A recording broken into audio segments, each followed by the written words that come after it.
இதில் பாருங்க, உங்களுக்கு ஒரு விஷயம் காட்டுறேன். இந்த கடற்கரைக்கு, அதாவது இந்த மலைக்கு கீழே கடல் இருக்கு. இந்த கடலில் இதில் ஒரு ஆள் என்ன பண்ணியிருக்காருன்னு பாருங்க. வாங்க இதுக்குள்ளே போய் பார்ப்போம். இதுக்குள்ளே ஒருத்தர் இந்த வீடு செட்டப்பை வந்து ரெடி பண்ணி உள்ளே இருந்திருக்காரு. அவர்கிட்ட பெட்டு இதெல்லாம் இவ்வளோ தூரமாக எடுத்துகிட்டு வந்து இங்கே வச்சு தான் பிட் பண்ணியிருக்காரு. கபனன்னு சொல்லுவாங்க. உள்ள செட்டப்பு, புத்தகம் படிக்கிறது,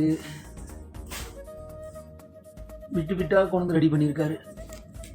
அந்த மலைக்குள்ள உள்ள புத்தகங்கள் இன்னைக்கு இதை வந்து கிளியர் பண்ண வந்து அடுப்பு வச்சிருக்காரு. இந்த பாருங்க,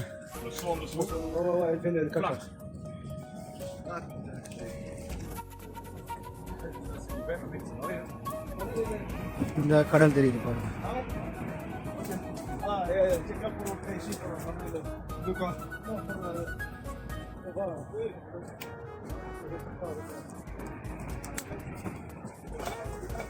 என்ன ஒரு வில்லத்தனம். ஓகே கைஸ், நீங்கள் எப்படியானதுக்குள்ள காட்டுக்குள்ள வாழ்வீங்களான்னு கமெண்ட் பண்ணுங்க. இனிமேல் தைரியம் இதெல்லாம்.